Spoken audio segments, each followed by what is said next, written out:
So this video, what I'm going to do is I'm going to reflect on the first episode because I feel like I have to set the scene a little bit better and also um, reiterate some stuff. Okay, so the dynamic between my sister and I was when we were really young, we had our own language, we were inseparable, we would share the same dreams. We were extremely in sync. And a lot of our memories, like when we compare notes about our childhood, some of my memories are her memories. Like the whole thing with my father and the painting the house and the shingle that we or somebody ruined. She says that that's her memory, which is very possible. I mean, to be honest with you, a lot of the things that I wrote in my book, my sister was like, I don't know if I remember it that way, but regardless, it's my story because that's how I remember it, and that's just the way it is, you know? So I just wanted to clarify that a little bit because a lot of it's cloudy. And I mean, I don't know what the significance of being an identical twin is. I'm sure that it's different from being not, sharing the womb with somebody. I mean, she knows me, she's known me longer than any other human on the planet. So, I mean, I have my theories. I think that my sister and I, throughout these years, have become, we're each other's twin flame, which is, I don't know, kind of cruel, I guess they say, because I've learned all of my hard lessons by being a mirror image to her. And it seems as though we learned different life lessons at different times purposefully because that's how we learn them, So, excuse me. So my sister, she has an email, and it's kimthegoodtwin at Gmail, and I'm Lori the Bad Twin at Gmail. But now that we're older, we would like to change those to Lori the Badass Twin, and my sister would like to be Kim the Wicked Good Twin. But I own that identity proudly. Like I wouldn't say that I was bad, but I was definitely the rebel. And I definitely went against everything like, somebody would wish for me. And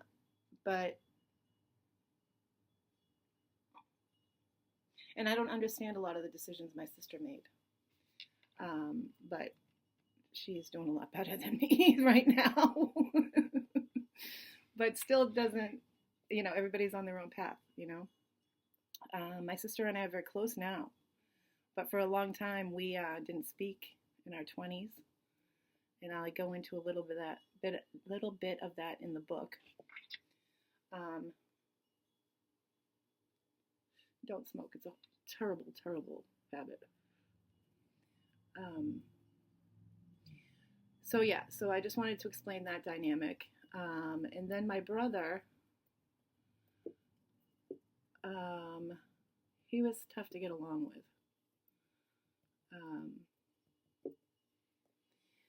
We don't speak anymore.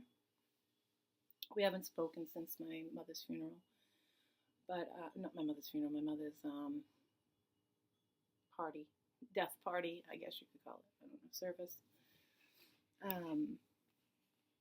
And we didn't speak before that either. We, I guess, stopped really talking when I was in my late 20s, maybe, to any extent.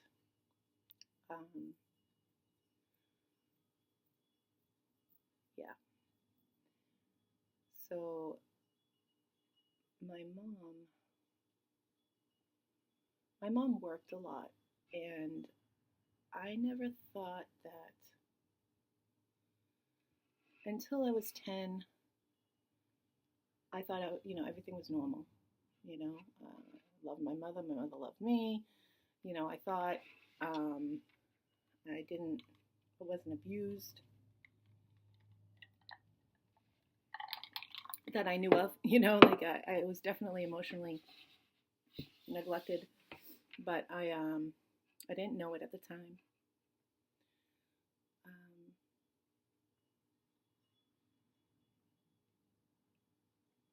yeah, so I just kind of wanted to do some reflection on that, on, being brought up. Like, okay, let me explain some stuff. So,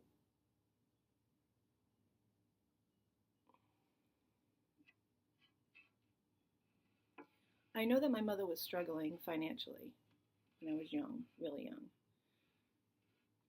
I'm going to just speak on from before I was 10. And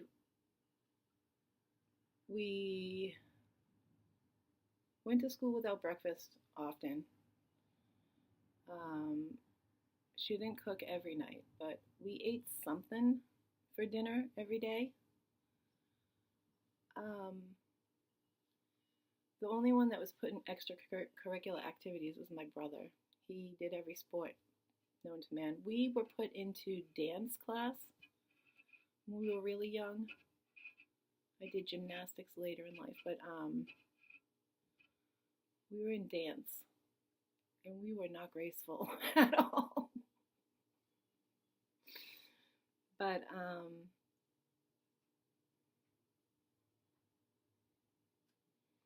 yeah, I'm trying to think. I mean, there were a couple of incidences. Like I said, the most memorable, like real world bad shit was at my father's house. Um, and I blocked most of it out. So, but the dynamic was my father married this woman, Gail, and she would drink and call my mother's answering machine and leave like evil messages, and just they hated each other. My mother and Gail and my mother and my father hated each other. So they didn't speak bad about each other to us that I remember. I can't really remember.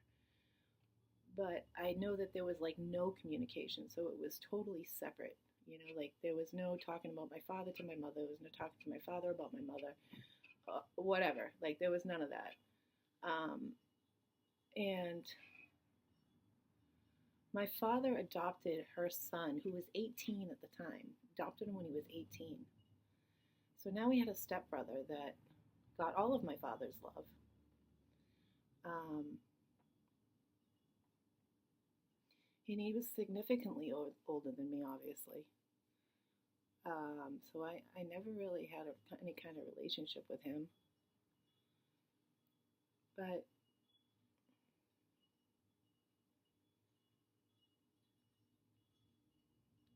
I remember thinking like he was a decent kid, guy, whatever.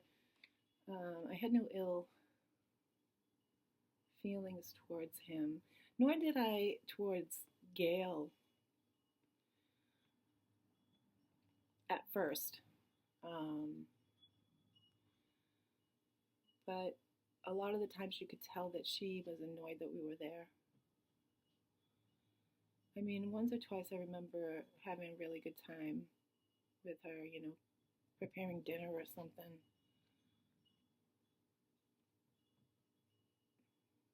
I'm trying to remember. I just remember feeling out of place there, and like this isn't home, and it feels uncomfortable. I remember breakdancing on the street on a piece of linoleum with a couple of kids from the neighborhood. And then I remember one of the kids, I can't remember his name, but it was this um,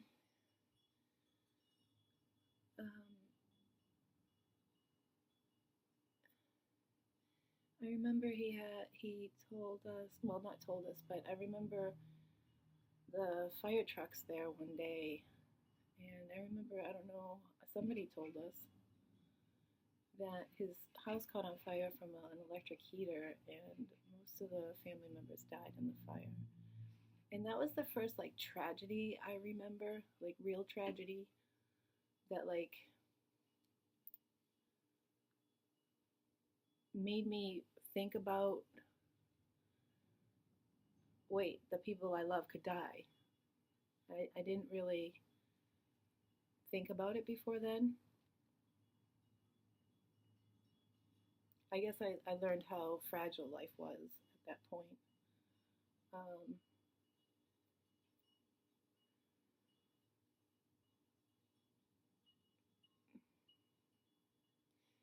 I remember one time, it was Christmas time, and this is the only Christmas I remember with my father. We walked into the house, and he had built us a huge dollhouse.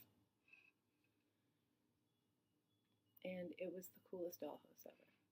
Like, for the first time, like my sister and I felt seen, felt important. I don't know if he built it, but I think I believe that he did. But he wouldn't let us take it home. So I only remember getting it. I don't remember playing with it after that. Um, like I said, like all the good stuff had bad results. Um,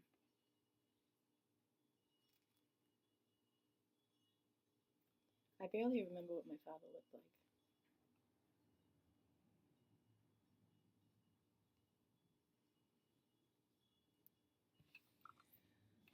Um,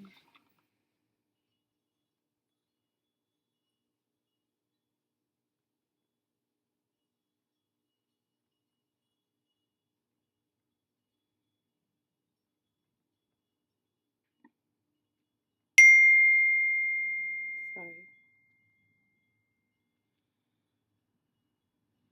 So I think I'm just going to stop there. Yeah, that's good. And I'll do the next episode of reading some more of my book, and we'll take it from there.